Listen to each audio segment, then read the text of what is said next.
aesthetic Yeah. experiences, and how can we quantify this phenomenon.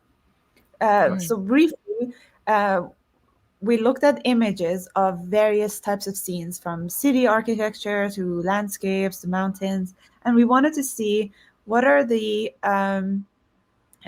combinations of contours, which are the lines that make up the outlines of various shapes in a scene, in an image. What combinations of those features would make that image seem more beautiful to someone? They would Mhm. like it more. So this image that you pulled up is from that paper, and this is showing how we extracted different properties of these contours, so their orientation, the length, curvature, junctions.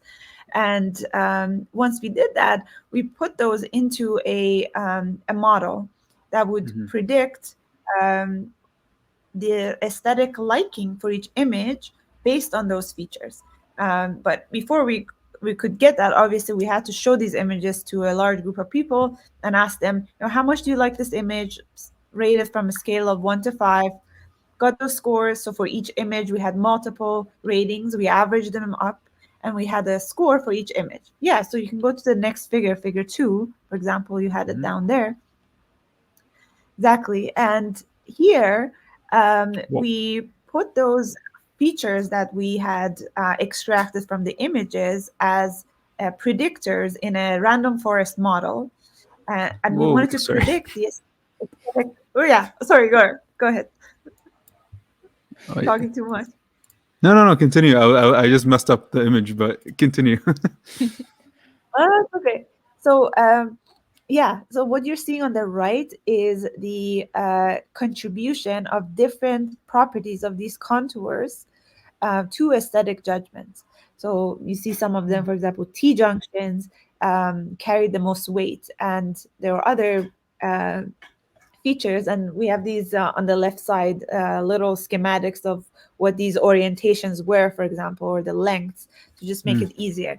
Anyway, so once we had those, we were able to come up with a statistical model of contour properties and aesthetic judgments. Is this And the model? based on this, this is one of the trees in the random forest algorithm, and what the tree is a simple decision making tool. So it Mm. starts with the top T junctions and asks whether the image has any T junctions, and how much of them exist in that image. If it's less than the number that's on the top, then the decision making tree goes to one direction. If it's not, it goes to the Mhm. other. And then it asks about another feature. And in this way, it follows this line to get to a prediction at the bottom Gotcha. for how much that feature contributed to the aesthetic value of that image. Uh, this was done 1,000 times. So we had 1,000 trees in this forest, and we got the average of all those to come up with a robust estimate. Now, my question Um, is, what's a T hmm. junction? Yeah, good question. T junction, junction in this sense is the intersection of lines of lines in the image. So Yeah. say So, if you can so all scroll these lines. maybe not all of them, but let's say the office building, you have a vertical line meeting a horizontal line, or any of these ones. Yeah. Okay. So in that drawing, for example, in that intact long drawing on the left, anytime a line meets another one, that creates a point of contact. That's a junction. A T junction kind of does look like a T junction, where it's like Like that. intersects. Um, where it intersects. Yes, and Hmm. there is other kinds of junctions as well. Which, if you go uh, to the first or This one. second picture.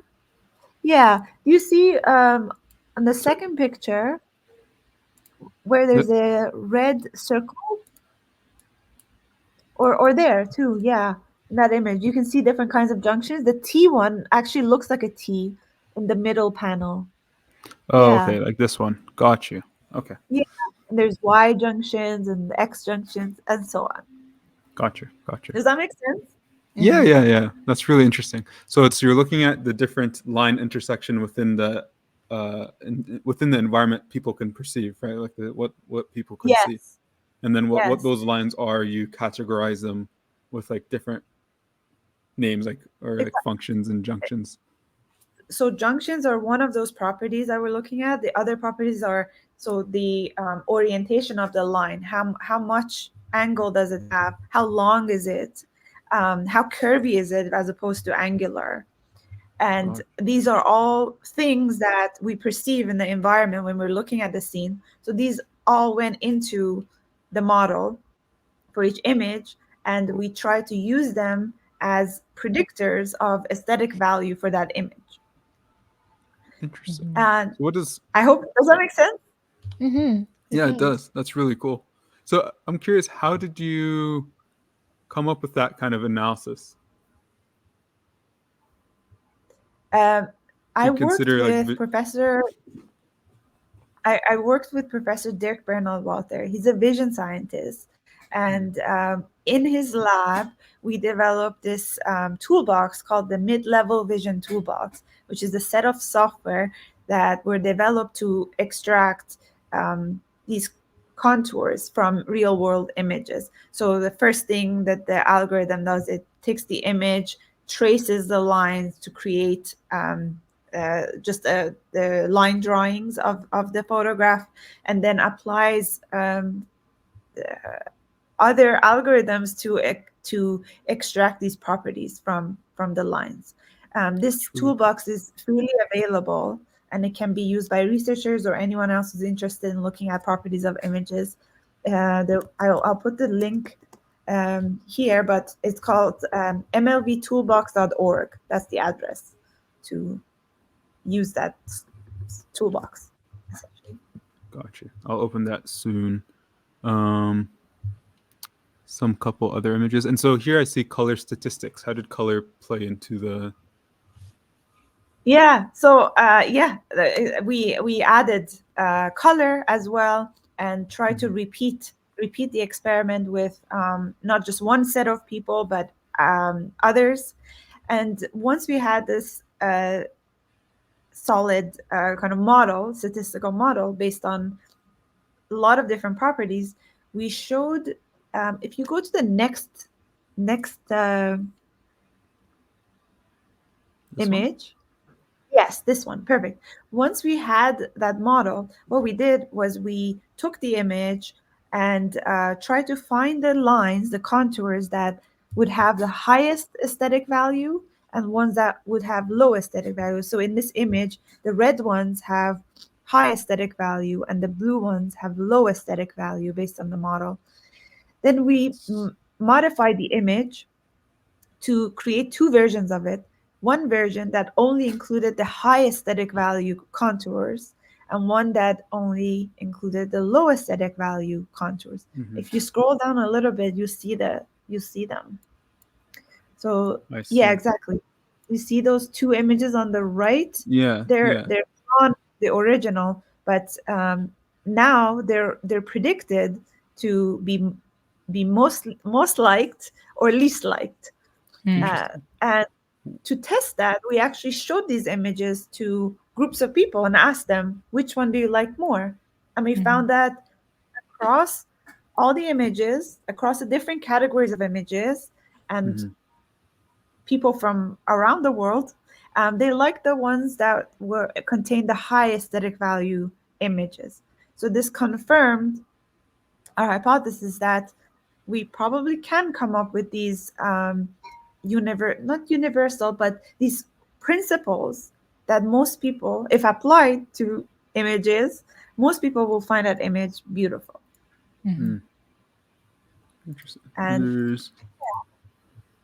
These are just a couple more. it was repeated again with an additional set of features, ones Hmm. that were kind of were a little bit higher level. So this time, for example, we included something like symmetry, or how close the lines were, not just their individual lines properties, but how they were um, situated close to other lines around them. Repeated the experiment again, and we found the same results. And this was one of the studies, actually the first study.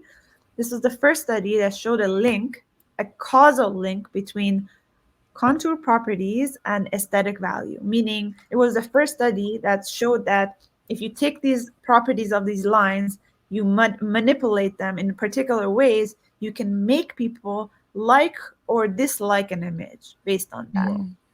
Mm. It's really This cool. paper, thank you. This paper was published in Psychological Science. I worked with my professor at U of D. His name is Professor Dirk Brennel-Walther. I think I mentioned that. And we were the co-authors of this paper that was published in Psychological Science in 2023. Nice. Yeah, That's really cool. thank you. Interesting. That's like really, really cool. I don't